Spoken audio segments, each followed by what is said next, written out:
Got sweet weather for this year's Taste of Cincinnati, and the size of the crowd proves it. 9 News reporter Adam Marshall is live downtown at Fountain Square, where folks are getting a taste of Cincinnati's classics and a few new restaurants. Adam? Yeah, Julie, a real tough gig today, huh? This year's Taste of Cincinnati has more than 40 restaurants featuring more than 200 entrees. I'm going to have photojournalist Phyllis Ho zoom off here. As you can see, thanks to the weather, it is absolutely packed. The best part, admission is free, and everything here ranges from $1 to $5. Now, of course, there are the Cincinnati favorites like Montgomery Inn, United Dairy Farmers, Graeter's, and so on. But this year, there are 5 new restaurants at the Taste, including Cock and Bull English Pub, Loving Cafe, Roberto's, ZZ's Pizza, and Claudia Irish Pub. Those attending say there's something for the entire family. There's a lot of good things for the kids to do. When we first walked in, there were all the rides, so my 3.5-year-old was like, yes!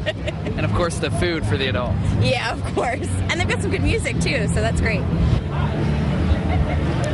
And if you plan on coming down to the Taste of Cincinnati, there's still plenty of time. It will be open until midnight tonight, from noon until midnight tomorrow, and from noon until 9 p.m. Monday. As for me, I think I'm going to go back to eat. Julie? I thought you might. Adam Marshall live on Fountain Square. Have a good time. Graeter's Ice Cream is always at the Taste of Cincinnati, but this year the hometown favorite is offering something new to celebrate a big milestone. Graeter's is introducing its 140th anniversary flavor. We're unveiling our blackberry white chocolate chip ice cream this weekend. All weekend long we're giving out tastes of that, and some sorbets, and we've got some big scoops and strawberry shortcakes, and we have a new mini pie that's a Marionberry blackberry pie, which is amazing. So put a little whipped cream with that. You're good to go. Okay, who's hungry? You can try a sample by stopping by booth number 214. The samples range in price going up to $5 for those.